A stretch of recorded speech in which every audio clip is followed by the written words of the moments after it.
Welcome to this presentation of the Rotary Club of North Bethesda, Maryland, USA. Our club was established in 1974.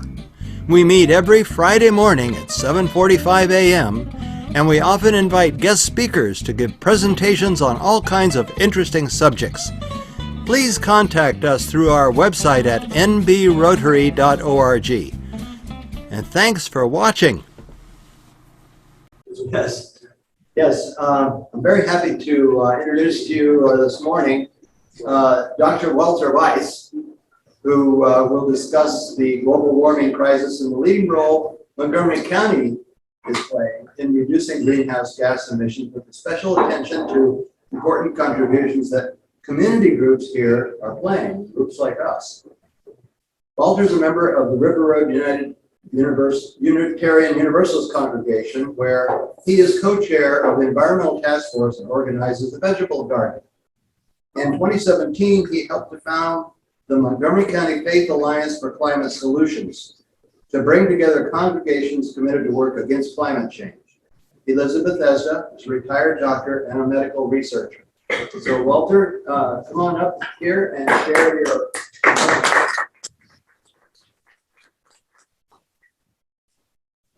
the screen. Thank you. Yeah, no, that was a great introduction to climate change. So thank you very much. I'd like to learn more about coral reefs and climate change. So I was a doctor in the Navy doing research on tropical diseases. And I came to work at NIH and Walter Reed. And that's how I came to Bethesda. I'm retired now.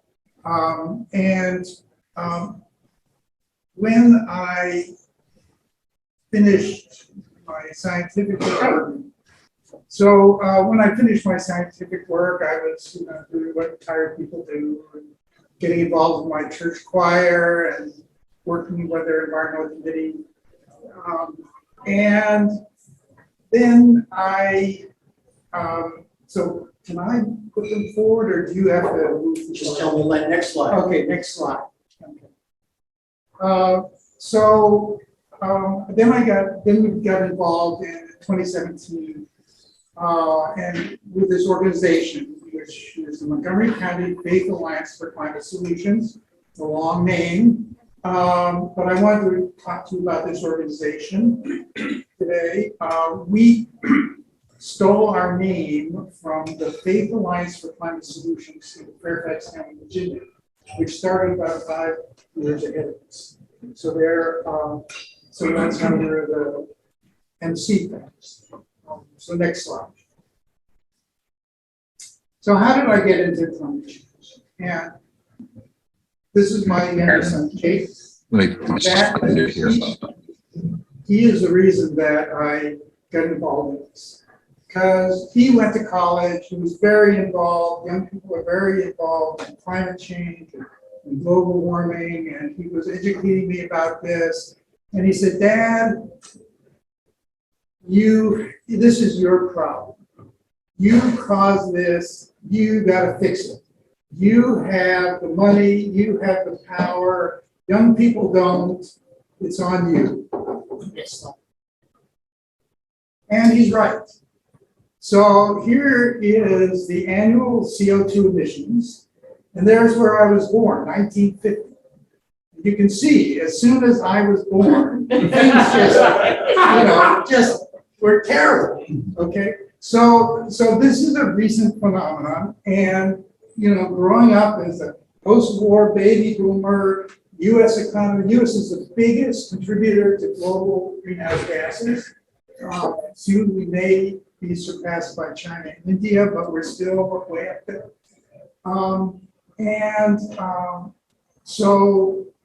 This is a recent problem. And so he said, okay, so what can I do? What can I do? I'm a doctor. I'm not, I've never been involved in anything political or activism or anything. So what can I do? So next slide. So I said, okay, let me learn about it. So this is sort of the frightening part of this talk. So if nothing is done about global warming now, 50 years, by 2070, 1 to 3 billion people will be living in tropical places which are too hot for human life. So I know Rotary is very involved in third world. So we're talking about equatorial areas in India, in Pakistan, in Bangladesh, in Africa, and in South America. And these places will have an average temperature which is way beyond what has ever sustained human. A billion more people will be displaced by rising sea levels. Every degree of global warming we can prevent will help billions of these people. So you don't have to stop global warming. We can't stop global warming. It's too late. All that CO2 has already been released. But any little bit we can help will save billions of people. Now these people, what are they going to do? Either they're going to die out or they're going to migrate. And we've already seen what happens with migration. It's incredibly disruptive to the countries receiving the migrants.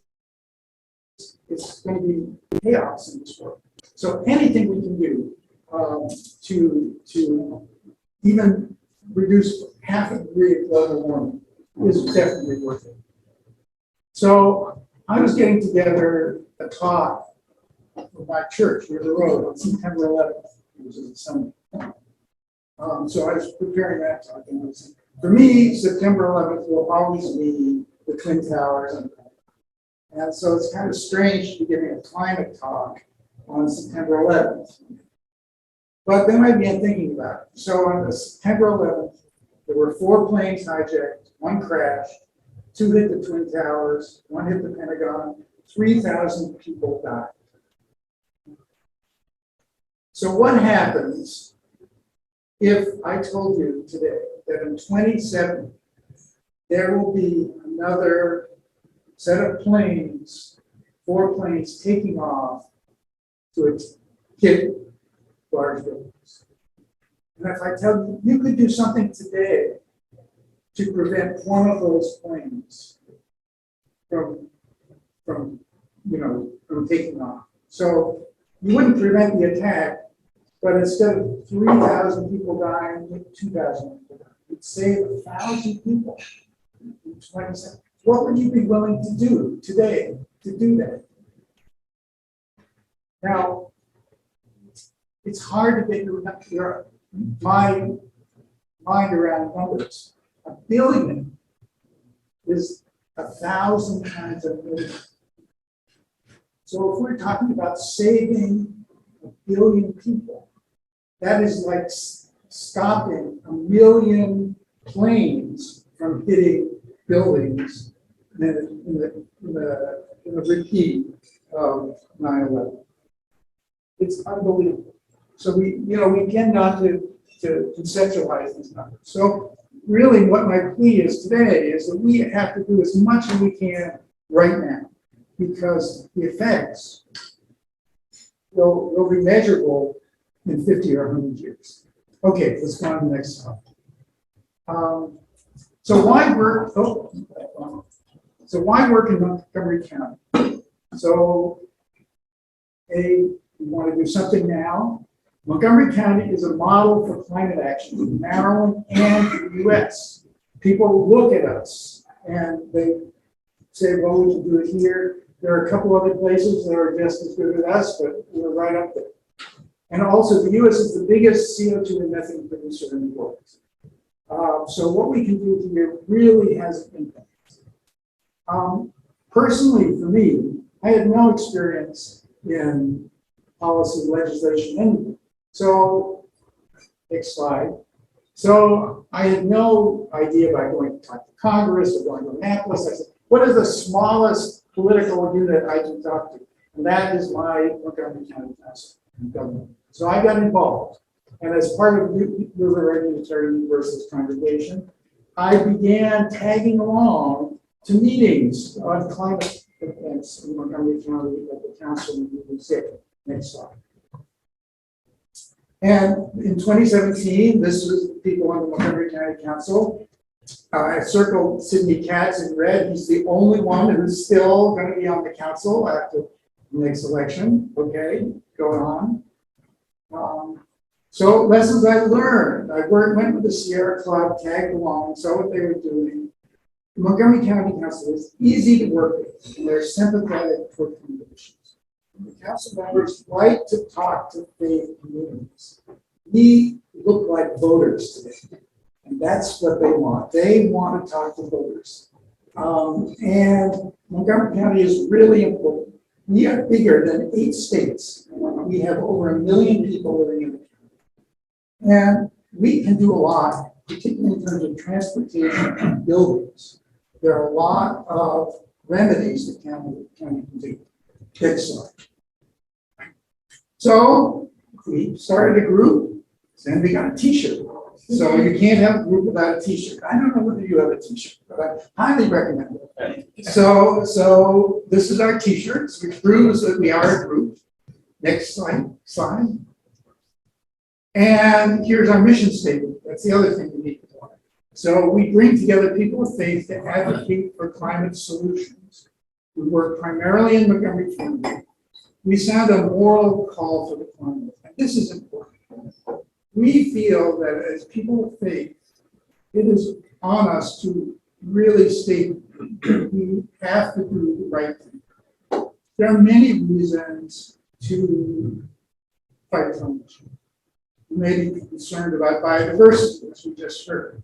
We may be concerned about the polar bears. We may be, there's so many reasons. But for us, we feel that we made this mess. We don't want to pass this on to a harsh environment, to our children and our grandchildren. We have to do whatever we can to fix it. So then we're science-based, we're nonpartisan, and we help congregations do models on climate change. We help congregations to put on solar panels on their roofs, to get efficient HVAC systems, to put in insulation. So let me just make a plea right now. I passed out my card. If any of you belong to a congregation that has people talking about creation care, that has green teams, please contact me. I would love to talk to people in your congregation and see if they want to be part of the things. Next slide. So this is one of our pre-COVID meetings. Maybe we'll get back to that sometime. Next slide. And these are some of the 50+ congregations in Montgomery County that are involved with us. So there are over 750 faith communities in Montgomery County.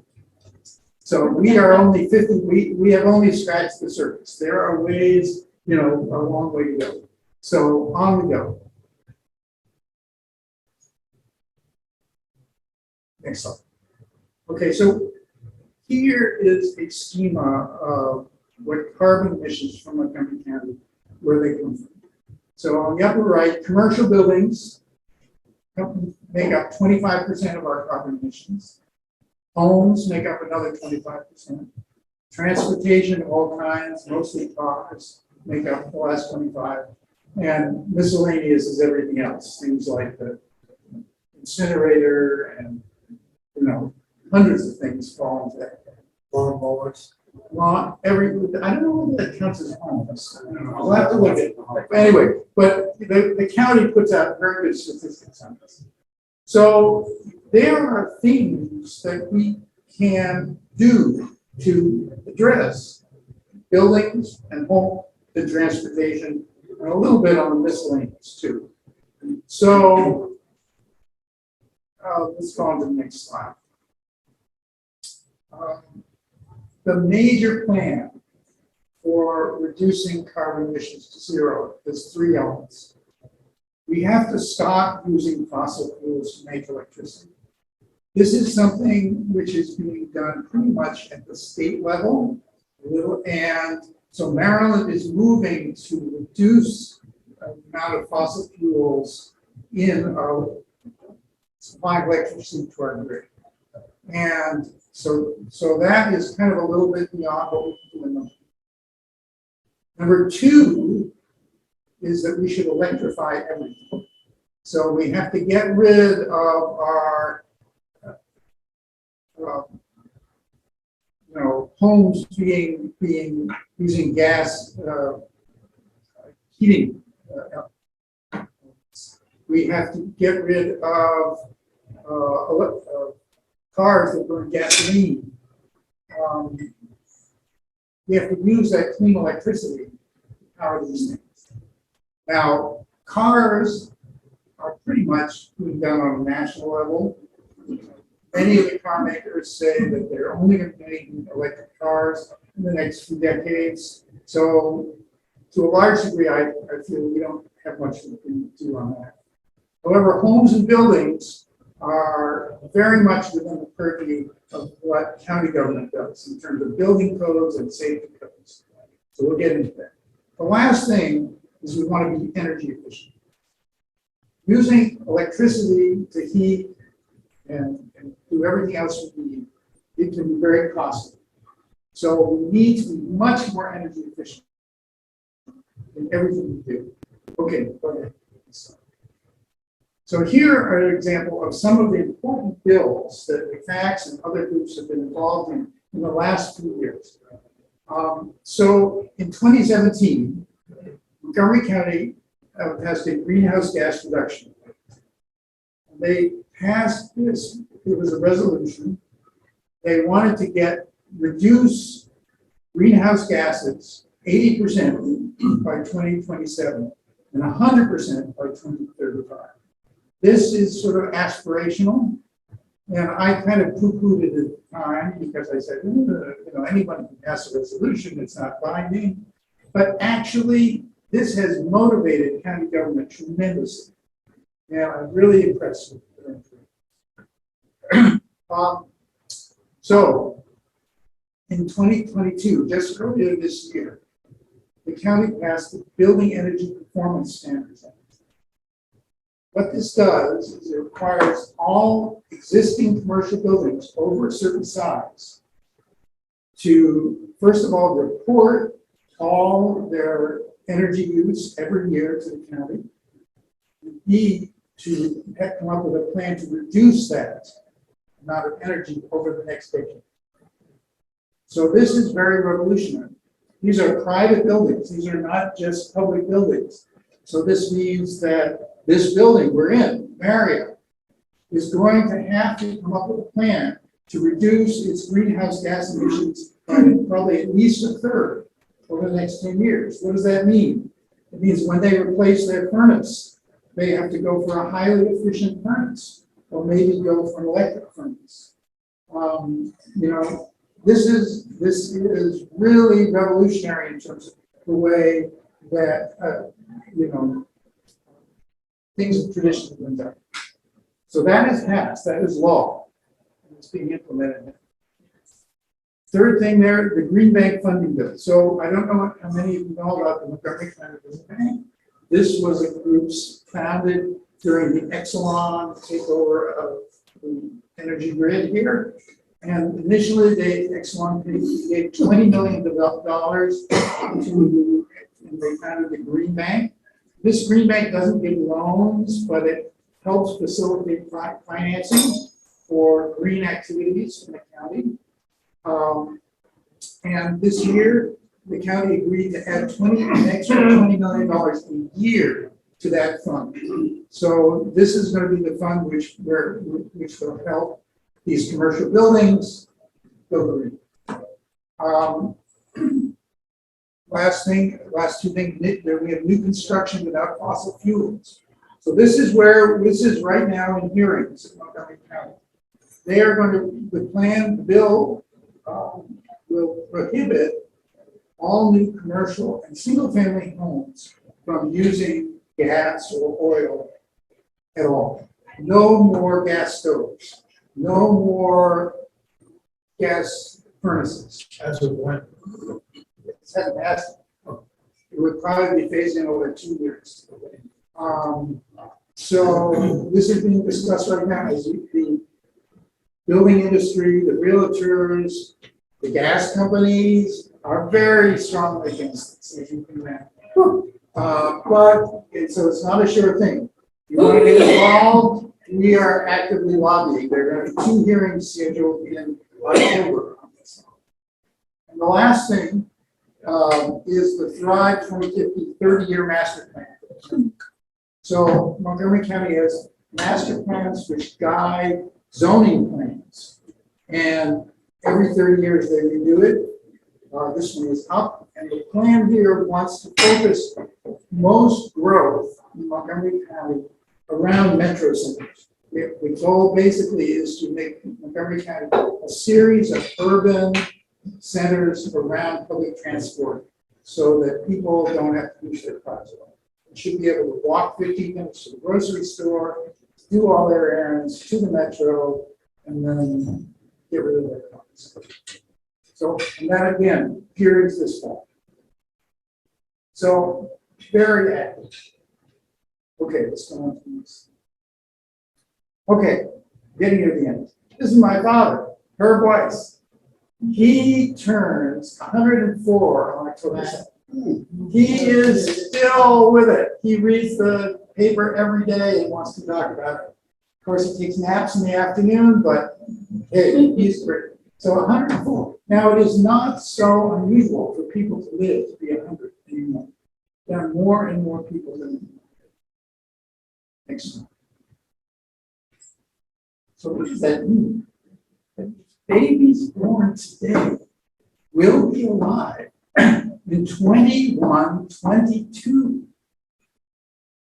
Wow, that is, so these babies being born today, they are going to be bearing the brunt of climate change. You know, we tend to think, oh, it's in the future. None of us in this room are going to be alive in 2070. But these babies being born today will be alive. And they're going to suffer from whatever we don't do. So this is not that far in the future. Okay, next slide. Okay, that's it. This is my last slide. Okay.